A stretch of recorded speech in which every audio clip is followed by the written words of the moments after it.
E aí pessoal, tudo bem com vocês?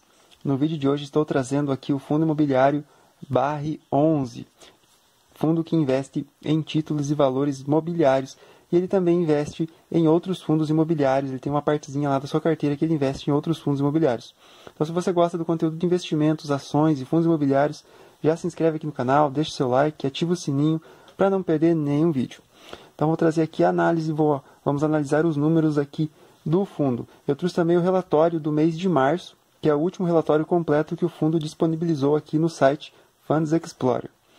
Então, ele tem uma liquidez diária acima de 12 mil negociações. O último rendimento foi de R$ 1,30 e o dividend yield é de 1,27%. Patrimônio líquido de 474 milhões. O valor patrimonial está em R$ 102,35 e ele está sendo cotado atualmente em R$ 99,00. O preço pelo valor patrimonial é de 0,97, ou seja, temos 3% de desconto aqui em relação ao valor patrimonial do fundo. Ele tem aí suas taxas. Taxa de administração é de 1,3% ao ano sobre o patrimônio líquido do fundo, e ele também tem taxa de performance, que é 20% sobre o que exceder o CDI, mais 1,5% ao ano. Nos últimos 6 meses, o fundo teve uma rentabilidade de 7,22% e nos últimos 12 meses a rentabilidade foi de 13,98%. Ele pagou dividendo aí todos os meses desde que o fundo foi criado, apenas um mês aqui que ele pagou um pouquinho a menos, e nos outros meses ele foi subindo aí o seu dividendo. Então vamos dar uma olhadinha aqui no relatório do fundo. Então, o fundo BARRE11, ele é um fundo de rendimentos, um fundo que investe em CRIs, Certificado de Recebíveis Imobiliários, e ele investe aqui nesses certificados de recebíveis imobiliários pulverizados, que ele traz aqui no seu relatório. E aqui ele explica o que são esses CRIs. A essência desses ativos são créditos com garantia real de imóveis com baixo ticket médio, presente em vários empreendimentos espalhados pelo país.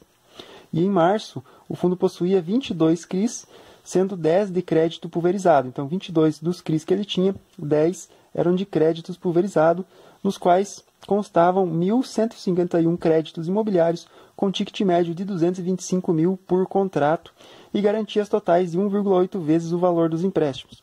Então são contratos de valores mais baixos e com mais contratos aí dentro desse CRI, o que traz menos risco para o fundo. Então vamos dar uma olhadinha aí na carteira do fundo, ver como ela está dividida. Pela composição dos ativos, 61% da carteira é desses CRIs pulverizados, que eu mostrei ali para vocês, 26,3% de CRIs normais, como os outros fundos investem, 8,5% da carteira está em fundos imobiliários, eu falei para vocês aí que ele investe também em fundos imobiliários, 4,2% está em renda fixa.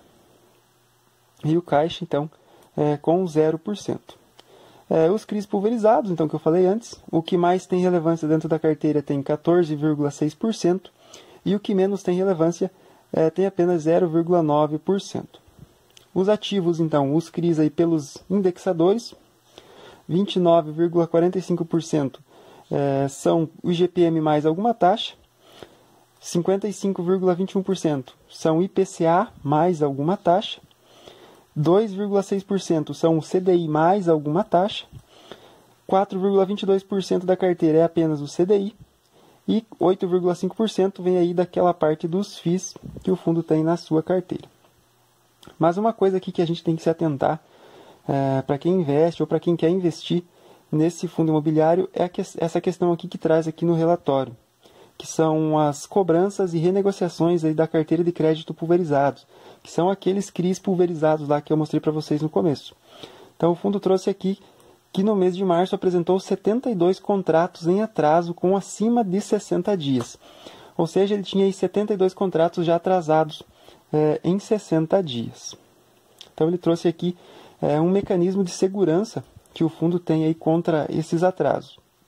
Então o gestor colocou aqui que os CRIs pulverizados possuem um mecanismo de segurança que protege o fundo dos atrasos dos créditos imobiliários. Que na estruturação lá dos CRIs há uma constituição de uma reserva de caixa para suprir os potenciais atrasos que venham a surgir em seu lastro ao longo dos anos.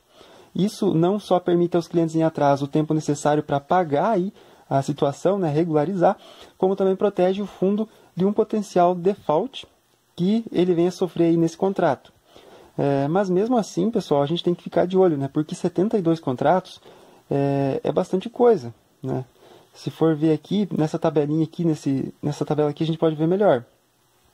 Na parte mais azul escuro aqui, são o histórico aí dos atrasos acima de 80 dias. Então veja que em abril de 2021 tinha apenas 1,13% desses contratos com atraso acima de 180 dias. Já aqui em março foram 6,34%. E se a gente for olhar aqui, é uma linha que está crescendo cada dia, cada mês mais. Então tem que ficar muito de olho aqui nessa linha aqui para não estar aumentando muito nisso aqui, porque vai acabar, pode vir acabar prejudicando o fundo e prejudicando os seus cotistas, recebendo menos do que eles estão esperando, né? Então tem que ficar muito de olho aí nesse histórico de atraso. Você vai aqui no Funds Explorer, aqui no fundo tem todos os informes periódicos, avisos aos cotistas e todos os relatórios. Assim que vai saindo os relatórios, você vai olhando e vai acompanhando essa questão aqui desses atrasos para ver se isso aqui está crescendo ou como é que está, para ver aí a saúde do fundo, né? Então esse foi o vídeo de hoje. Ele é um bom fundo, aí tem seus mecanismos de proteção aí contra esses atrasos, mas tem que ficar de olho, né? Para quem investe em longo prazo, faz toda a diferença aí ficar de olho no fundo. Então esse foi o vídeo de hoje. Se você gostou aí do conteúdo, deixa o seu like, se inscreve aqui no canal.